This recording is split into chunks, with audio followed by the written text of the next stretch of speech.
Assalamualaikum warahmatullahi wabarakatuh. Berjumpa kembali dengan Ibu Erma dalam pelajaran Bahasa Indonesia. Selamat datang anak-anak, bagaimana kabarnya? Mudahan selalu sehat ya dan semangat untuk terus belajar. Sebelum belajar, mari kita berdoa dulu ya.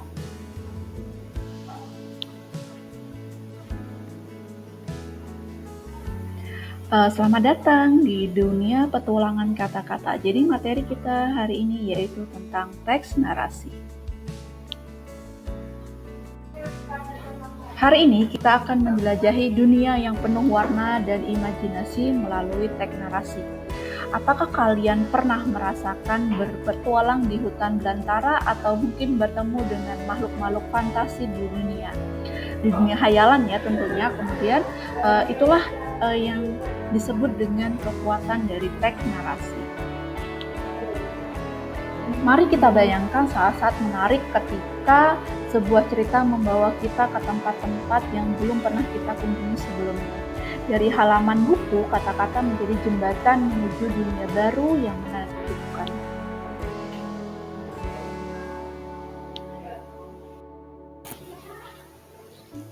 Apa sih teks narasi itu? Teks narasi adalah pola pengembangan paragraf yang menceritakan suatu peristiwa secara kronologis. Ada 3 hal utama dalam teks narasi itu, yaitu tokoh, kejadian, dan latar. Jadi teks narasi itu bisa berupa fiksi atau non-fiksi dan mampu memberikan pengalaman estetis kepada pembaca. Jadi di dalam teks narasi itu biasanya terdapat unsur intrinsik dan unsur ekstrinsik. Unsur intrinsik teks narasi itu ada tema, kemudian ada alur, tokoh, dan amanat. Nah, kemudian kalau unsur ekstrinsik itu meliputi apa aja? Yang pertama itu ada pengarang, latar belakang pengarang, kemudian sosial, politik, agama, dan budaya. Apa sih tujuan dari teks narasi ini? Jadi teks narasi ini bertujuan untuk menghibur. Selain menghibur, dia memberikan informasi, inspirasi, dan pesan moral. Narasi memiliki karakter utama dan plot yang membangun cerita, dan penulis harus memahami tujuan dan isi cerita agar memberikan dampak positif kepada pembaca. Nah, sekarang kita belajar ciri-ciri dari teks narasi. Teks narasi ini bisa berupa peristiwa nyata, imajinasi, atau gabungan keduanya. Jadi kalau narasi ini bisa berupa fiksi atau non-fiksi. Kalau berupa fiksi, narasi itu bisa berupa novel, cerpen, dan lainnya. Nah, kemudian yang non-fiksi itu bisa berupa biografi atau cerita sejarah lainnya ya. Nah, kemudian kalau yang ciri yang kedua, setiap paragraf dalam teknik narasi itu menunjukkan peristiwa atau perbuatan yang terjadi. Ketiga, narasi disusun secara kronologis atau berdasarkan urutan waktu yang mengandung konflik untuk menarik perhatian pembacanya. Dan yang terakhir, terdapat unsur amanat dalam satu jenis teks narasi. Jenis-jenis teks narasi.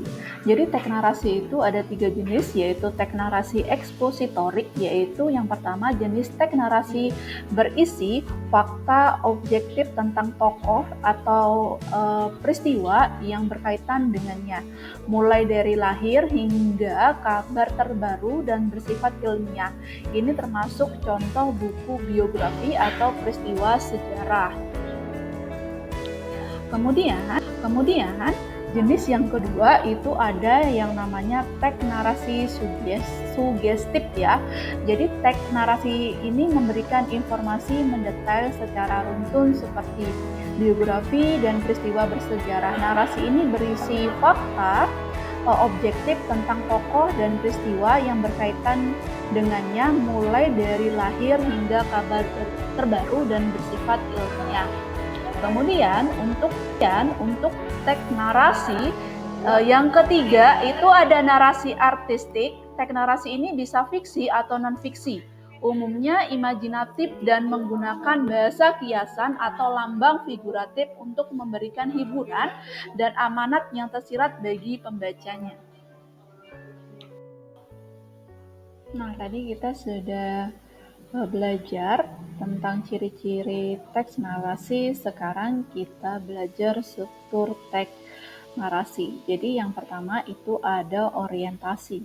Jadi orientasi itu untuk menarik pembaca agar membaca seluruh teks narasi bagian awal harus menarik dengan tokoh, penokohan latar tempat, latar cerita, latar waktu, latar suasana, dan unsur-unsur lainnya yang menarik. Nah, kemudian di bagian 2 itu ada yang namanya komplikasi. Bagian ini memperkenalkan konflik ya. Jadi konflik ini akan berkembang agar berkembang menjadi lebih rumit, mencapai klimaks atau puncak dari masalah tersebut, kemudian anti klimaks dan belahan-belahan menghilang. Dan struktur yang ketiga ada yang namanya resolusi. Nah, resolusi atau bagian ini yang memberikan solusi untuk menyelesaikan konflik dan menandakan akhir dari sebuah cerita narasi tersebut. Dan terakhir itu ada koda. Kodalah di sini yang bisa berupa endingnya bisa bahagia, sedih, atau menggantung. Jadi kalau cerita yang biasanya itu dalam teks narasi itu bisa sedih atau bahagia.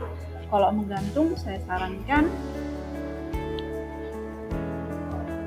tidak ya, karena kalau menggantung ceritanya jadi pembaca itu belum merasakan gimana sih, ini masih penasaran nih, kecuali memang akan dibuat cerita selanjutnya. Nah, sekarang kita belajar yaitu kaidah kebahasaan teks narasi. Yang pertama itu menggunakan kata kiasan. Apa sih itu kata kiasan? Kata kiasan itu adalah penggunaan bahasa yang tidak literal atau langsung, di mana kata-kata digunakan untuk menggambarkan suatu konsep atau ide secara figuratif atau metaforis. Jadi kata kiasan ini sering digunakan untuk memberikan gambaran yang lebih hidup, kuat, atau berwarna dalam penyampaian pesan. Contohnya adalah majas. Salah satunya adalah majas metafora.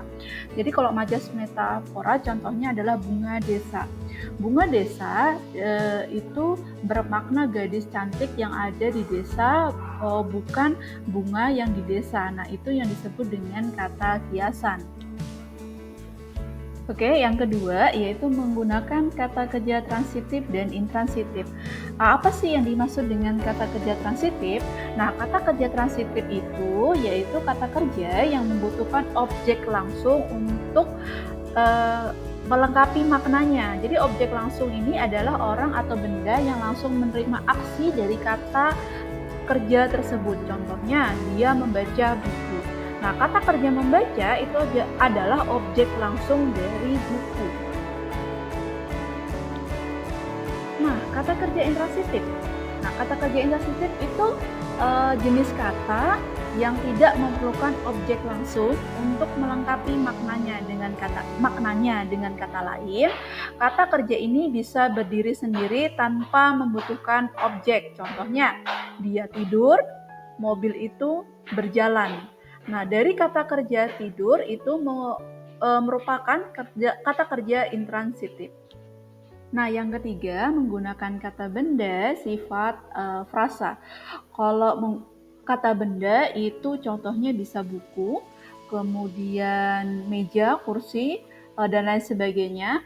Nah, kemudian kalau kata sifat itu bisa manis, cantik, baik, lembut, itu termasuk kata sifat. Nah, sedangkan kalau frasa atau klausa yaitu kelompok kata yang terdiri dari 2 atau lebih kata yang tidak memiliki subjek dan predikat lengkap. Frasa tidak dapat berdiri sendiri sebagai sebuah kalimat yang lengkap, tetapi dapat digunakan sebagian dari kalimat untuk menyampaikan makna tambahan. Contohnya adalah di taman, di sekolah. Dan yang keempat yaitu menggunakan kata hubung penanda urutan waktu. Contohnya sejak, kemudian, setelah itu. Nah, itu merupakan penghubung penanda urutan waktu. Nah, sampailah pada tahap akhir dari video pembelajaran kita hari ini. Jadi, Ibu harap hari ini telah memberikanmu wawasan baru tentang kekuatan kata-kata dan keindahan dunia imajinasi. Jadi, keindahan dunia imajinasi berupa narasi. Jadi, ingatlah setiap cerita adalah pintu menuju petualangan yang tak terbatas, dan dengan imajinasi kita dapat menjelajahi dunia di luar batas-batas yang kita kenal. Terima kasih, sampai jumpa sesi belajar selanjutnya.